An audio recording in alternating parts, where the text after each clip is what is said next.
Hello students, कैसे हैं आप लोग। हम आशा करते हैं कि आप सभी स्वस्थ होंगे और पढ़ाई लिखाई कर रहे होंगे। आज हम लोगों को एक टॉपिक पढ़ना है जिसे बोला जाता है प्रिज्म के द्वारा अपवर्तन। आज हम लोग पढ़ेंगे प्रिज्म के द्वारा अपवर्तन। प्रिज्म होता क्या है, बेसिकली ऐसे समझो, एक ठोस कांच का एक गुटका होता है जिसकी आकृति कुछ इस तरीके से होती है, इस तरीके से, ठीक है। जिसमें दो सतह होती हैं, जिसे हम लोग क्या बोलते हैं, ठोस कांच का गुटका बोलते हैं। जैसे मान लो कि प्रिज्म कुछ इस तरीके का होता है, इस तरीके का, देखो दो सतहें होती हैं और अंदर भी पूरा ऐसे, देखो यहाँ तो क्या है, यहाँ तो ऐसे दिख रहा है कि बीच में खोखला है, लेकिन वो क्या रहेगा, बीच में पूरा ठोस रहेगा। और बेसिकली हमें दो सतहों की आवश्यकता पड़ेगी और जो कुछ इस प्रकार होंगी, देखो ध्यान से, कुछ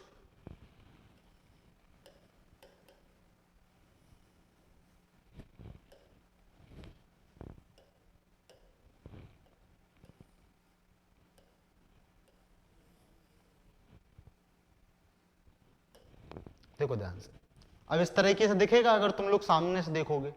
तो हम लोगों ने पढ़ा था प्रकाश के बारे में, स्टार्टिंग में ही पढ़ा था कि प्रकाश क्या होता है, 7 अलग अलग रंगों से मिलकर बना होता है। और जो 7 रंग कौन कौन से होते हैं, विवग्योर, कौन कौन से होते हैं, विवग्योर,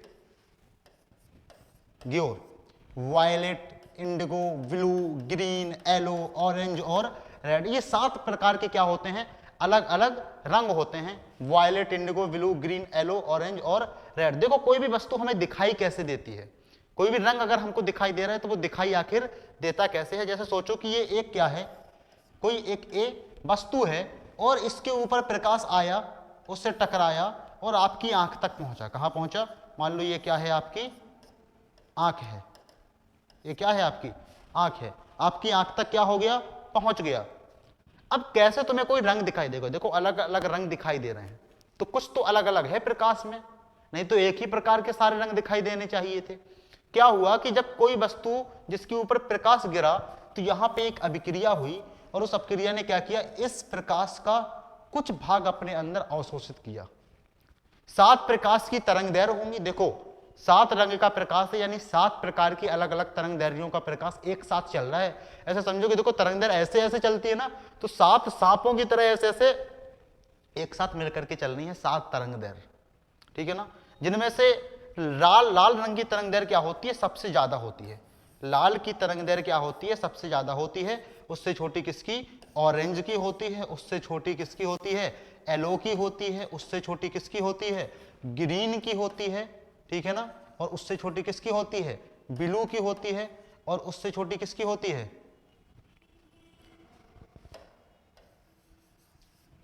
उससे छोटी किसकी होती है,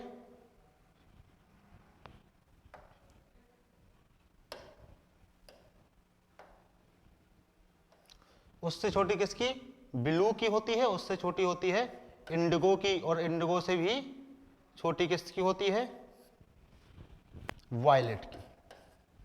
क्लियर है बात। कहने का मतलब यह कि लाल रंग की तरंग दैर्घ्य अगर सबसे ज्यादा है तो लाल रंग की जो आवृत्ति होगी वो सबसे कम होगी। या 7 अलग अलग तरंग दैर्घ्यों का प्रकाश श्वेत प्रकाश के अंदर होता है, ठीक है, ठीक है, होता है। तो एक तरंग दैर्घ्य का प्रकाश इस वस्तु ने क्या किया, अपने अंदर अवशोषित किया और बाकी प्रकाश को भेज दिया तुम्हारी आंख के पास। और आंख ने क्या किया, उस रंग को देखा। लेकिन किस प्रकार से देखेगी आंख, देखो वायलेट इंडिगो एक साथ मान लो, ब्लू, ग्रीन, येलो, ऑरेंज और रेड। अगर प्रकाश वस्तु के ऊपर गिरा और उस वस्तु ने ग्रीन रंग का प्रकाश अपने अंदर क्या किया, अवशोषित किया, तो तुम्हें दिखाई देगा लाल रंग। और लाल रंग का प्रकाश अवशोषित किया तो तुम्हें दिखाई देगा ग्रीन रंग। क्यों, क्योंकि ग्रीन और रेड अपने आपस में क्या होते हैं, पूरक होते हैं, ठीक है। उसी प्रकार येलो और वायलेट इंडिगो क्या होते हैं, आपस में पूरक होते हैं। यानी वायलेट इंडिगो का पूरक रंग क्या होता है, येलो होता है। येलो का पूरक रंग क्या होता है, वायलेट इंडिगो। और सेम तरीके का कॉन्सेप्ट है कि ऑरेंज और ब्लू के भी रंग आपस में क्या होते हैं, पूरक माने जाते हैं। अगर वस्तु के ऊपर प्रकाश गिरा और उस वस्तु ने ब्लू रंग का प्रकाश अपने अंदर ऑब्जर्व किया, यानी अवशोषित किया, तो तुम्हें कौन सा दिखाई देगा, ऑरेंज कलर का प्रकाश तुम्हें दिखाई देगा। लेकिन और भी प्रकाश के रंग होते हैं, सफेद भी होता है, काला भी होता है। सफेद और काले में क्या होता है, कुछ हुआ क्या, सफेद और काले में क्या होता है, अगर किसी वस्तु के ऊपर प्रकाश गिरा और उस वस्तु ने कोई भी प्रकाश अपने अंदर अवशोषित किया, पूरा का पूरा प्रकाश क्या कर दिया, तुम्हारी आंख तक पहुंचा दिया, तो माना जाएगा कि वो कलर कैसा है, सफेद है। ठीक है, सारा का सारा प्रकाश तुम्हारी आंख तक पहुंच गया, कोई भी प्रकाश अपने अंदर अवशोषित नहीं किया, तो माना जाएगा वो कलर कैसा है, सफेद है। लेकिन अगर उस वस्तु ने पूरा प्रकाश अपने अंदर अवशोषित कर लिया और कोई भी प्रकाश तुम्हारी आंख तक नहीं पहुंचा, यानी जहां से तुम्हारी आंख तक प्रकाश नहीं पहुंच रहा है वह प्रकाश कैसा है, वह वस्तु कैसी है, वह वस्तु काले रंग की है। कैसे रंग की है, काले रंग की। इसलिए कहा जाता है, सोचो कि पूरा का पूरा प्रकाश अवशोषित कर लिया, मतलब ऊर्जा अवशोषित की। उस रंग ने जब ऊर्जा अवशोषित की तो वो गर्म होता जाएगा, है कि नहीं। इसीलिए कहा जाता है कि काले कपड़े गर्मी में नहीं पहनने चाहिए। क्यों? क्योंकि काले रंग ने क्या कर लिया, पूरा का पूरा प्रकाश अपने अंदर अवशोषित कर लिया, ऊर्जा को अपने अंदर रखेगा तो वो क्या करेगा, हीट उत्पन्न करेगा। और गर्मी में वैसे भी इतनी हीट है तो और हीट की आवश्यकता बॉडी को है नहीं। इसलिए गर्मी में सफेद कपड़े पहनने चाहिए और सर्दी में काले कपड़े पहनने चाहिए। यानी सर्दियों में सफेद कपड़े नहीं पहनने चाहिए, काले पहनने चाहिए, और गर्मियों में हमें सफेद पहनने चाहिए, काले नहीं पहनने चाहिए। खैर ये तो अलग बात है, हम लोग अपना पढ़ रहे थे, प्रिज्म पढ़ रहे थे। आगे चलते हैं, प्रिज्म को देखते हैं। देखो, मान लो ये कोई क्या है, एक प्रिज्म है। क्या है, प्रिज्म। इससे कोई प्रकाश की किरण इस प्रकार आ रही है, इस प्रकार क्या हो रही है, रुको एक सेकंड।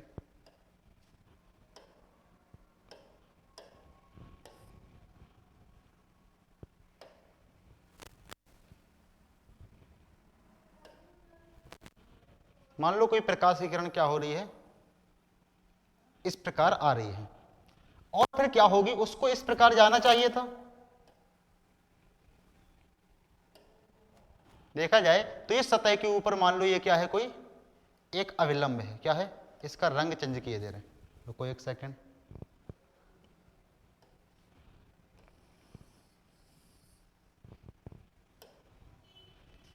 पूरा चला गया। देखो ये क्या है, मान लो कोई क्या है, ये एक प्रिज्म है। ठीक है, कोई प्रकाश की किरण ऐसे आ रही है, ऐसे क्या हो रही है, आ रही है, और इसे क्या होना चाहिए था, इसे ऐसे मान लो इस सतह के ऊपर ये क्या है, एक अविलंब है, एक क्या है, अविलंब, और इस प्रकाश की किरण को ऐसे निकल जाना चाहिए था सीधे, लेकिन ये क्या हो रही है, ये ऐसे जा रही है, अपवर्तित हो गई। क्यों?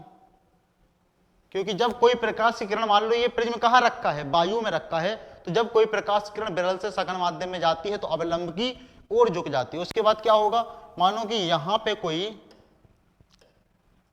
यहां पे क्या है, यहां पे भी एक अविलंब सतह के ऊपर इस प्रकार है।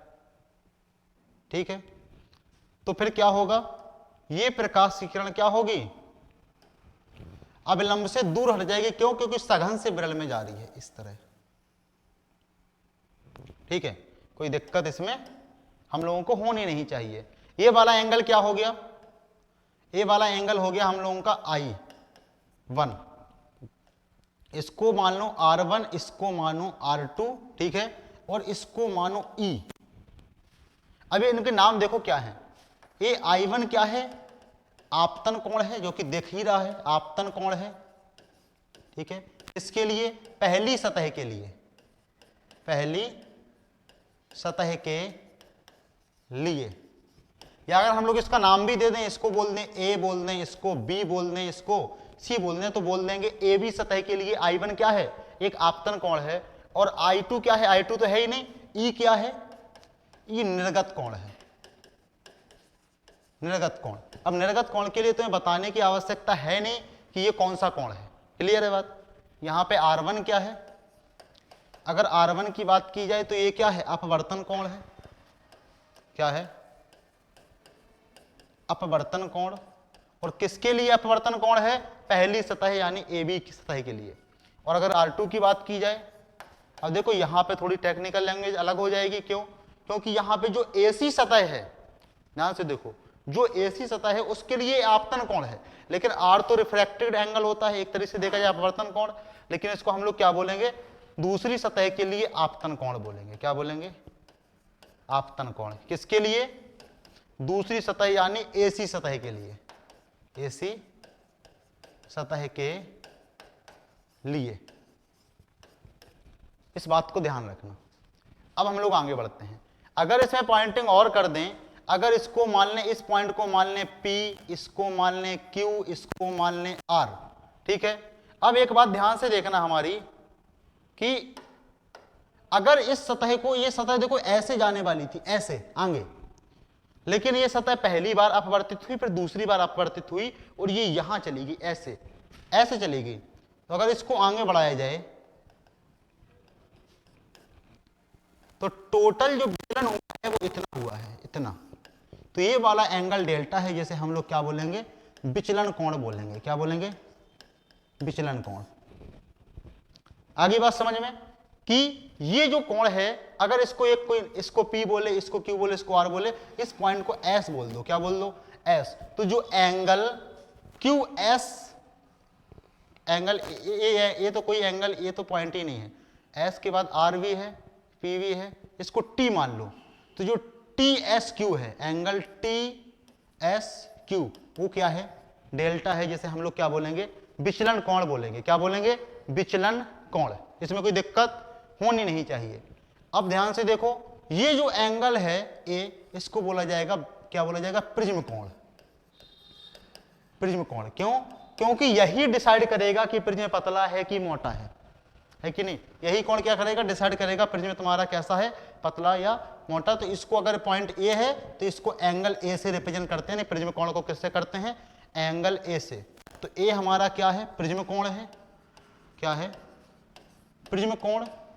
और डेल्टा क्या है हमारा? विचलन कोण। विचलन कोण। इसमें कोई दिक्कत होनी ही नहीं चाहिए। अब देखो ध्यान से, आगे बढ़ते हैं।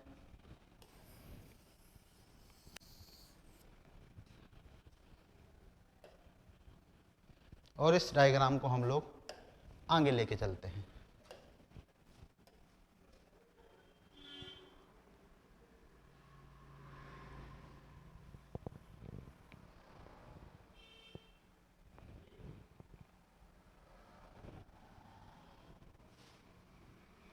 अब देखो, अगर हम लोग देखें, ये चतुर्भुज दिख रहा है APRQ, दिख रहा है ध्यान से, चतुर्भुज।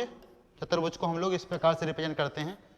एक चतुर्भुज दिख रहा है तुम्हें APRQ में, चतुर्भुज APRQ में अगर ध्यान से देखो तो ये जो एंगल है, एंगल APR और एंगल RQA, ये क्या है? ये देखो, ये जो सतह है AB, इसके ऊपर ये अभिलंब है। तो ये 90, ये 90, तो 90 90 180, और ये दोनों कितने हो जाएंगे? फिर इन दोनों का योग भी कितना हो जाएगा? 180 हो जाएगा। क्यों? क्योंकि चतुर्भुज के चारों कोणों का योग कितना होता है? 180 होता है। ध्यान से देखोगे तो जब ये दो कोणों का योग कितना हो गया? 180, तो इन दो कोणों का योग भी कितना हो जाएगा? 180 हो जाएगा। यानी एंगल A प्लस एंगल कौन सा? PRQ, एंगल PRQ कितने हैं? 180 डिग्री है। इसमें हमें कोई दिक्कत होनी नहीं चाहिए। अब ध्यान से देखो, त्रिभुज देखो, त्रिभुज PRQ, त्रिभुज PRQ में, अब त्रिभुज के तीनों कोणों का योग कितना होता है? त्रिभुज के तीनों कोणों का योग होता है 180, सोचना ही नहीं है। यानी एंगल QP, यानी एंगल R1, और एक एंगल क्या हो जाएगा? PRQ, दूसरा क्या हो जाएगा? R2। तो देखो, angle R1 plus angle R2 plus angle क्या हो जाएगा? PRQ, PRQ, इनका योग भी कितना हो जाएगा? 180 हो जाएगा। इसको समीकरण 1 मानो, इसको समीकरण 2 मानो, और यहाँ पे PRQ का मान रखो क्या? 180 माइनस R1 प्लस R2। तो देखो ध्यान से, क्या हो जाएगा? समीकरण 1 और 2 से एंगल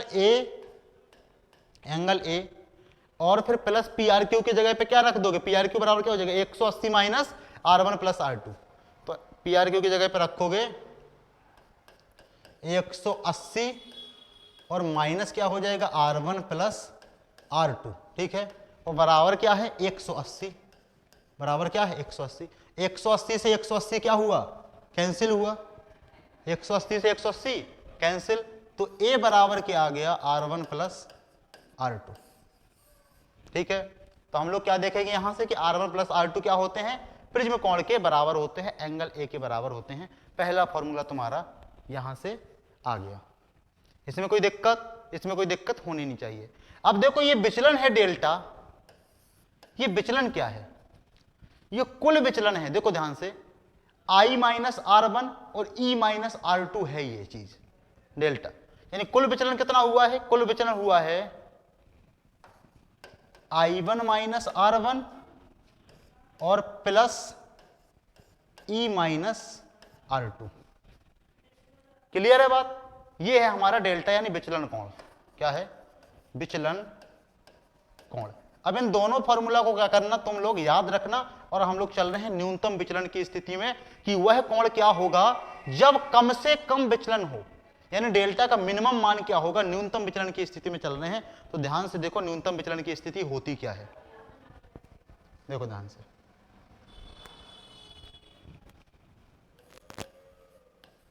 न्यूनतम विचलन की स्थिति, और न्यूनतम विचलन की स्थिति का मतलब क्या है कि जब I बराबर E हो जाए, I1 बराबर E हो जाए और R1 बराबर R2 हो जाए, तो माना जाएगा कि न्यूनतम विचलन होगा। क्या होगा, न्यूनतम विचलन होगा जब I बराबर E हो जाए, R1 बराबर क्या हो जाए, R2 हो जाए। तो यहां से ध्यान से देखो, डेल्टा बराबर क्या लिखा है, I1 minus R1 plus E minus R2, यही है डेल्टा। और जब डेल्टा का मान क्या होगा सबसे कम, DM से रिप्रेजेंट करते हैं, यानी ये क्या है, न्यूनतम विचलन कोण, न्यूनतम विचलन कोण। और न्यूनतम विचलन के लिए स्थिति क्या है, I बराबर E, तो इसको हम लोग बोल दे रहे I बोले दे रहे, और इसको क्या बोले दे रहे, R बोले दे रहे। तो ध्यान से देखो, एक और तुम्हारे पास समीकरण है, R1 plus R2, R1 plus R2 बराबर A, तो R प्लस R यानी 2R बराबर क्या हो जाएगा A, तो R बराबर क्या हो जाएगा A बटे 2। इसमें कोई दिक्कत होनी ही नहीं चाहिए। अब यहां पे ध्यान से देखो, यहां पे जब ध्यान से देखोगे तो DM बराबर क्या आ जाएगा, DM बराबर क्या आया, यहां पे I बराबर E बराबर A, तो I1 की जगह पे भी क्या रखोगे, I रखोगे, माइनस R1 की जगह पे क्या रखोगे, R रखोगे, और प्लस क्या हो जाएगा, E की जगह पे क्या रखोगे, I रखोगे, और इसकी जगह पे क्या रखोगे, माइनस R रखोगे। तो क्या हो गया, DM बराबर, ध्यान से देखो, DM बराबर 2I और माइनस 2R। तो यहां से देखोगे 2R को इधर भेजोगे तो 2I बराबर, इस चीज को 2Y बराबर क्या आ गया, DM plus 2R, DM plus 2R, और I बराबर क्या आ जाएगा, DM प्लस 2R बटे 2। इसमें कोई दिक्कत होनी ही नहीं चाहिए। I की वैल्यू आ गई, और ये किसकी वैल्यू आ गई, R की वैल्यू आ गई। अब सिंपली हम लोग यूज करेंगे स्नेल का नियम। क्या करेंगे, स्नेल का नियम। और स्नेल का नियम क्या होता है, स्नेल का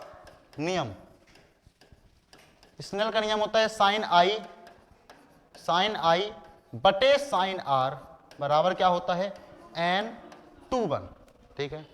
और साइन I की वैल्यू क्या होगी, DM प्लस 2R बटे 2, ठीक है। और ये क्या हो जाएगी, देखो 2R का मतलब ही क्या है, 2R का मतलब ही A है।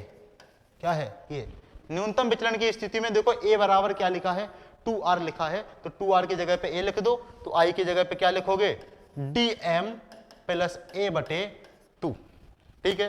तो I की जगह पे रखोगे DM प्लस A बटे 2, और R की जगह पे रखोगे A बटे 2। आगे बढ़ते हैं,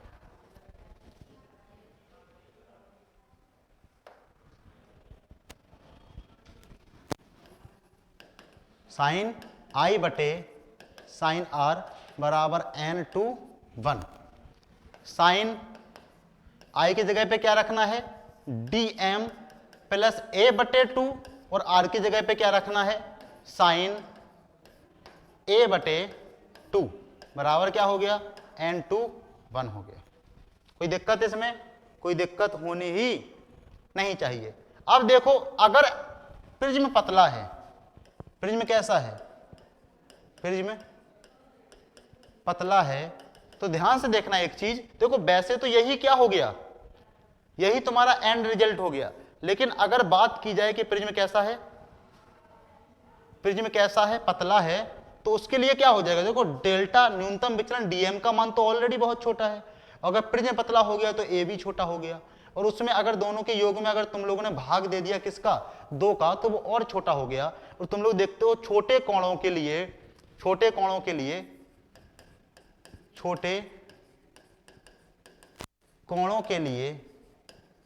क्या होता है, साइन थीटा बराबर थीटा हो जाता है।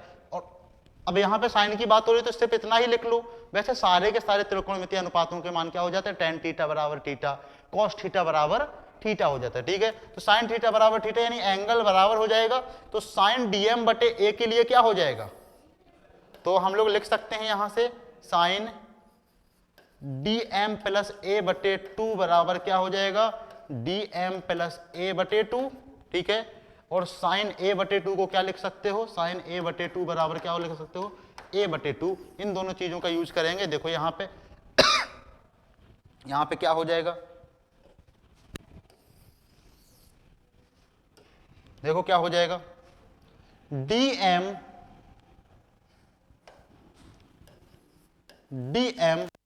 प्लस ए बटे 2 बटे क्या हो जाएगा, ए बटे 2 बराबर n21।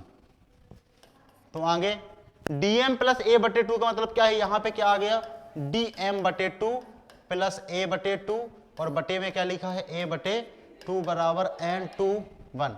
इसके भाग में इसको दो, इसके भाग में इसको, तो क्या आ जाएगा, dm बटे 2 इंटू 2 बटे a, और प्लस क्या हो जाएगा, a बटे के 2 में a बटे 2, तो ये क्या हो जाएगा, कट के प्लस क्या हो जाएगा, 1 हो जाएगा बराबर n21। ठीक है, 2 से 2 भी क्या हो गया, कट गया, तो आ गया dm बटे a प्लस 1 बराबर n21। 1 को इधर भेज दो, dm बटे a बराबर आ गया n21, और फिर क्या आ जाएगा -1, और dm बराबर यहां से क्या आ गया, dm बराबर क्या आ गया, n21 माइनस 1, और मल्टीप्लाई में क्या लिखा है, a लिखा है। देखो न्यूनतम विचलन के लिए हम लोगों का एक एंगल आ गया, क्या आ गया, देखो ध्यान से, dm बराबर क्या आया, n21 माइनस 1, n21 माइनस 1, और मल्टीप्लाई में क्या लिखा है, a लिखा है। ये है न्यूनतम विचलन, न्यूनतम विचलन कोण, क्लियर है बात। इतनी ही चीज हम लोगों को प्रिज्म के अंदर करनी भी थी, और यही चीज क्या है, न्यूनतम विचलन कोण भी है, यानी डेल्टा का सबसे छोटा मान यही हो सकता है। और जब छोटे कोण की बात कर रहे हो तो डेल्टा डीएम तो वैसे ऑलरेडी छोटा ही था, ए भी अगर पतले प्रिज्म की बात हो रही है तो फिर थीटा क्या हो जाएगा, कम हो जाएगा, तो हम लोगों ने साइन थीटा की जगह पे उसको मान लिया है। क्लियर है बात, ठीक है।